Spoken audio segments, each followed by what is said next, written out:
Hello students, welcome to SB academy. আগের ক্লাসে আমরা দেখেছি যে থার্ড সেমিস্টারে তোমাদের কি কি পড়তে হবে, অর্থাৎ কোন কোন টপিকগুলো তোমাদের পড়তে হবে, স্টাডি করতে হবে। আজকে আমরা দেখব তোমাদের যে কোশ্চেন আসবে 40 নম্বরের, সেই কোশ্চেনের মধ্যে কি কি টাইপ এর কোশ্চেন আসবে। তো আজকে আমরা মোটামুটি 8টি টাইপ ডিসকাশন করব, দেখব। তো তোমরা প্রত্যেকটা টাইপ খুব ভালো করে দেখে নেবে, বুঝে নেবে। তাহলে কি হবে, যখন তোমরা প্রত্যেকটা চ্যাপ্টার পড়বে তারপরে কোশ্চেনগুলোকে এই 8টি টাইপে রেডি করতে সুবিধা হবে। সবার প্রথমে থাকবে টাইপ 1, থাকবে নিচের প্রশ্নগুলির বিকল্পগুলি থেকে সঠিক উত্তরটি নির্বাচন করো। প্রতিটি প্রশ্নের মান 1। কোশ্চেন রয়েছে চারমিনার কোথায় অবস্থিত, তার 4টি অপশন রয়েছে। এই 4টি অপশনের মধ্যে যেই অপশনটি সঠিক সেই অপশনটা নির্বাচন করতে হবে, অর্থাৎ সঠিক অ্যান্সার হায়দ্রাবাদ, সঠিক অ্যান্সারটি নির্বাচন করতে হবে। এইভাবে পরের কোশ্চেন, আলবিরুনির ভারত বিষয়ক বিখ্যাত বইটির নাম কি? 4টে অপশনের মধ্যে যেইটি সঠিক অপশন সেই অপশনটি নির্বাচন করতে হবে। আলবিরুনির লেখা বইটির নাম হচ্ছে তহকিক-ই-হিন্দ। নেক্সট টাইপ দেখব, সঠিক বিকল্পটি নির্বাচন করে নিচের বিবৃতিগুলির শূন্যস্থান পূরণ করো, অর্থাৎ শূন্যস্থান পূরণ করতে হবে। ঠিক আগের মতোই 4টে অপশনের মধ্যে যে অপশনটা সঠিক সেইটি নির্বাচন করে এখানে রাইট ডাউন করতে হবে। কোশ্চেনটা দেখে নিই। দক্ষিণ ভারতের আগ্রা নামে পরিচিত হলো ড্যাশ শহর। কোন শহর দক্ষিণ ভারতের আগ্রা নামে পরিচিত? বিজাপুর। নেক্সট কোশ্চেন কি বলেছে, বিজয়নগর সাম্রাজ্য প্রতিষ্ঠিত হয় ড্যাশ নদীর তীরে। কোন নদীর তীরে? এই 4টি অপশনের মধ্যে বেছে নিতে হবে। Option D right answer, Tungabhadra নদীর তীরে অবস্থিত এই অপশনটি এখানে যাবে। নেক্সট টাইপ বিবৃতি কারণ সংক্রান্ত প্রশ্ন, অর্থাৎ প্রথমে একটি বিবৃতি দেওয়া হবে, এখানে এ লেখা থাকে, ব্র্যাকেটে এ লেখা থাকে অ্যাসারশন, তার এখানে কারণ থাকবে, এখানে আর লেখা থাকে রিজন। কোশ্চেনটা দেখে নেওয়া যাক। লর্ড ডালহৌসি ভারতে শর্তবিলোপ নীতি প্রয়োগ করেন। এই বিবৃতি ও কারণ সংক্রান্ত প্রশ্নগুলো উত্তর করার সবথেকে সহজ পদ্ধতি, ইজি মানে টাইম সেভিং পদ্ধতি হচ্ছে, প্রথমে আমরা বিবৃতিটা পড়ব এবং বিবৃতিটা কি সঠিক না ভুল সেটা আগে দেখে নিতে হবে। লর্ড ডালহৌসি ভারতে শর্তবিলোপ নীতি প্রয়োগ করেন, সঠিক ইনফরমেশন, অর্থাৎ বিবৃতি সঠিক। কারণ তিনি চেয়েছিলেন দেশীয় রাজ্যগুলিকে ব্রিটিশ সাম্রাজ্যের অন্তর্ভুক্ত করে কোম্পানির কর্তৃত্ব বৃদ্ধি করতে। মানে তিনি এই বিবৃতিটা কি কারণে মানে করা হয়েছিল, যেমন এখানে শর্তবিলোপ নীতি কি কারণে তৈরি করা হয়েছিল সেই কারণটা এখানে দেওয়া আছে। দেখতে হবে যে এই শর্তবিলোপ নীতি প্রয়োগ করার এই কারণটি সঠিক কিনা। তিনি চেয়েছিলেন দেশীয় রাজ্যগুলিকে ব্রিটিশ সাম্রাজ্যের অন্তর্ভুক্ত করে কোম্পানির কর্তৃত্ব বৃদ্ধি করতে, কারণটাও সঠিক, অর্থাৎ উত্তর হয়ে যাবে যে বিবৃতি ও কারণ। বিবৃতিও সঠিক, কারণও সঠিক, উভয়ই সঠিক।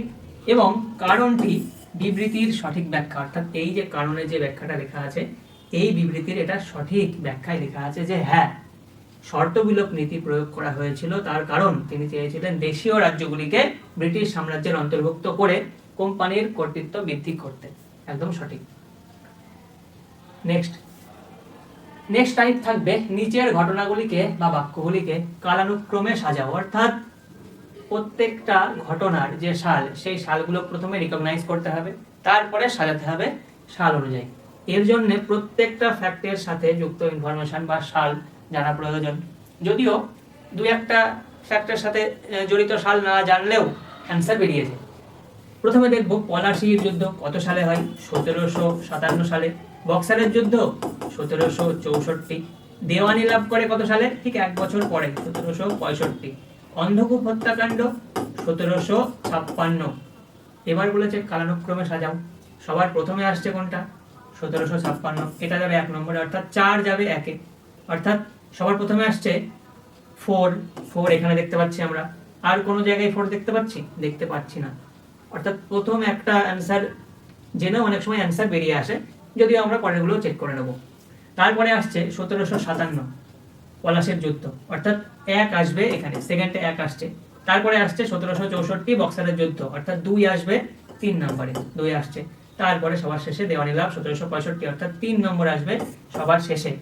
ঠিক এইভাবে প্রত্যেকটা ইনফরমেশন জানা থাকলে এই অ্যান্সারগুলো একদম নির্ভুলভাবে করা যায়। এরপরের টাইপ দেখে নেব টাইপ 5, স্তম্ভ দুটি মিলিয়ে বিকল্পসমূহ থেকে সঠিক উত্তরটি নির্বাচন করো। অর্থাৎ স্তম্ভ এ ও স্তম্ভ বি এর ইনফরমেশনের সাথে মিল খুঁজতে হবে, বা কোন ইনফরমেশনের সাথে কোন ইনফরমেশনটা কানেক্টেড সেটা প্রথমে খুঁজে নিতে হবে, তারপরে বিকল্পগুলি থেকে উত্তর বাছতে হবে। সবার প্রথমে এশিয়াটিক সোসাইটি। এশিয়াটিক সোসাইটি কে প্রতিষ্ঠা করে সেটা জানা দরকার। Asiatic society sir William Jones প্রতিষ্ঠা করে, অর্থাৎ একের সাথে হবে অপশন বি।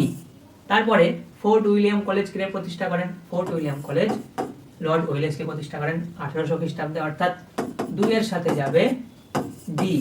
তারপরে আসছে বারাণসী সংস্কৃত কলেজ, জনাথন ডানকান প্রতিষ্ঠা করেন 1791 খ্রিস্টাব্দে, অর্থাৎ 3 এর সাথে যাবে অপশন এ। তারপরে অ্যাংলো হিন্দু স্কুল রামমোহন রায়ের সাথে কানেক্টেড, অর্থাৎ 4 নম্বরেরটা যাবে সি এর সাথে। এবার আমরা মিলাবো, এবার আমরা মিলিয়ে দেখব। একের সাথে আসছে বি, অর্থাৎ একের সাথে বি, এখানেও বি দেখতে পাচ্ছি, এখানেও বি দেখতে পাচ্ছি। তারপরে 2 এর সাথে যাচ্ছে ডি, 2 এর সাথে এখানে ডি দেখতে পাচ্ছি, 2 এর সাথে এখানে কিন্তু ডি দেখতে পাচ্ছি না, এইটা হবে না। অর্থাৎ উত্তর এইটাই যে হবে, আমরা এইটুকু দেখেও আমরা অ্যান্সার করে দিতে পারি, কিন্তু তবু আমরা দেখে নেব। 3 এর সাথে যাবে এ, 3 এর সাথে এ যাচ্ছে। তারপরে 4 এর সাথে যাবে সি, 4 এর সাথে সি যাচ্ছে, অর্থাৎ এইটাই রাইট অ্যান্সার, রাইট অ্যান্সার। আমরা এইভাবে এই কোশ্চেনগুলোকে একদম সঠিকভাবে অ্যান্সার করতে পারি। পুরো একটু হুটোপাটা করতে গেলে না ভুল হয়ে যেতে পারে, তার কারণ অপশনগুলো অনেক সময় এতটা কাছাকাছি থাকে যে ভুলিয়ে যায়। এই জন্য এই কোশ্চেনগুলো ধৈর্যের সাথে উত্তর করার চেষ্টা করতে হবে। নেক্সট টাইপ 6, ঠিক বা ভুল নির্বাচন করো, প্রতিটি প্রশ্নের মান 1। কোশ্চেনটা দেখে নেবো, তারপরে দেখবো কিভাবে অ্যান্সারগুলো করা যায়। চিরস্থায়ী বন্দোবস্ত সম্পর্কে নিচের বিবৃতিগুলি পড়ো। চিরস্থায়ী বন্দোবস্ত সম্পর্কে কিছু তথ্য দেওয়া আছে, সেগুলো পড়তে হবে এবং প্রত্যেকটা তথ্য দেখে নিতে হবে যে এটা ঠিক না ভুল। 1793 সালে চিরস্থায়ী বন্দোবস্ত প্রবর্তিত হয়, সঠিক একদম। এটি প্রবর্তন করেন লর্ড উইলিয়াম বেন্টিক, না এটা ভুল। 1793 খ্রিস্টাব্দে চিরস্থায়ী বন্দোবস্ত লর্ড কর্নওয়ালিস প্রবর্তন করেন। এই ব্যবস্থায় সূর্যাস্ত আইনের প্রচলন ছিল, একদম সঠিক। সূর্যাস্ত আইনের প্রচলন ছিল এই ব্যবস্থায়। জমিদারদের একটা নির্দিষ্ট ডেট দিয়ে দেওয়া হতো যে এই ডেটের আগে রাজস্ব জমা দিতে হবে, এই ডেটের সূর্য অস্ত যাওয়ার আগে রাজস্ব জমা দিতে হবে। তো সূর্যাস্ত আইন এই কারণে নামকরণ করা হয়েছিল।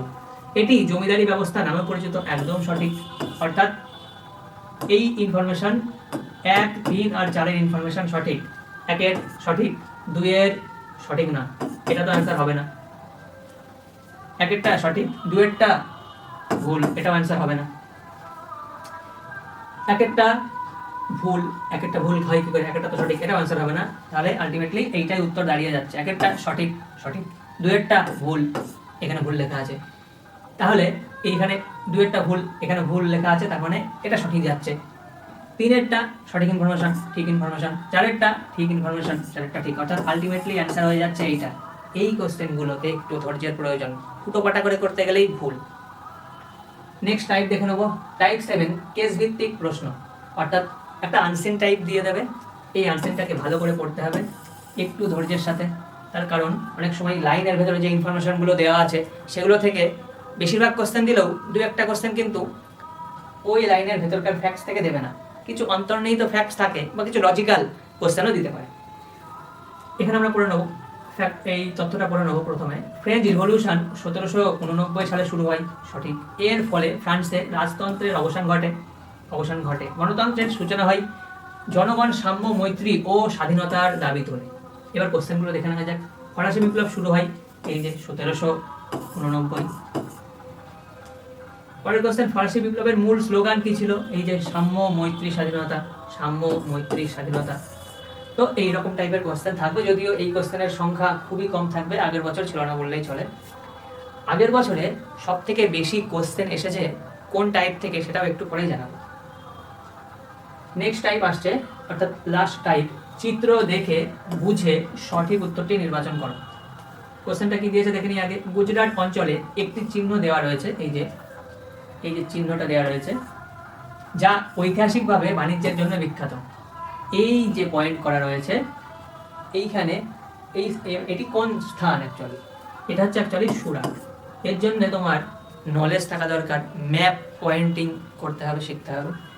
তো এই টাইপের কোশ্চেনের সংখ্যাও খুব কম থাকবে, তবে আগের বছরে ম্যাপ থেকে কোনো কোশ্চেন আসেনি। ম্যাপের মতোই, মানে ম্যাপের জায়গায় অন্য একটা টাইপ এসেছিল, যেখানে এইরকম টাইপের পাজল টাইপের দেওয়া ছিল।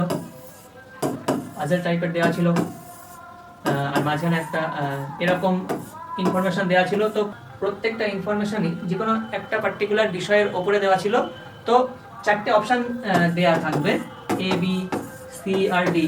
সেই অপশানগুলির মধ্যে কোনটি সঠিক সেটা নির্বাচন করে অ্যান্সার করতে হবে। এই ম্যাপ পয়েন্টিংও শিখে রাখতে হবে, তার পাশাপাশি এই টাইপের কোশ্চেনগুলো দেখতে হবে। আর এবার বলি যে কোন টাইপের কোশ্চেন সব থেকে বেশি সংখ্যায় থাকবে। আগের বছরের যে কোশ্চেন, সেই কোশ্চেনে দেখা গিয়েছে যে টাইপ 1 অর্থাৎ যে 4টে অপশান দেওয়া থাকবে, সেই 4টে অপশানের মধ্যে থেকে একটি অপশান নির্বাচিত করে অ্যান্সার করতে হবে। ওই টাইপের কোশ্চেনগুলো সব থেকে বেশি সংখ্যায় ছিল। তাহলে কি অন্য টাইপগুলো করা লাগবে না? না, করতে হবে। এই বছর বেশি আসতে পারে অন্যান্য টাইপগুলো থেকে, তো আমাদের সব রকম টাইপেরই কোশ্চেন রেডি রাখতে হবে। তো আজকের ক্লাস এই পর্যন্তই। আশা করি তোমরা খুব ভালো করে দেখে নিয়েছো যে কোন কোন টাইপের কোশ্চেন তোমাদের ফেস করতে হবে এক্সাম হলে, সেই মতো তোমরা প্রিপারেশন নাও। তো আজকের ক্লাস এই পর্যন্তই। আমাদের এই ইউটিউব চ্যানেলে ইতিহাসের ওপরে অনেক ক্লাস আসতে চলেছে, তার জন্য চ্যানেলকে সাবস্ক্রাইব করো।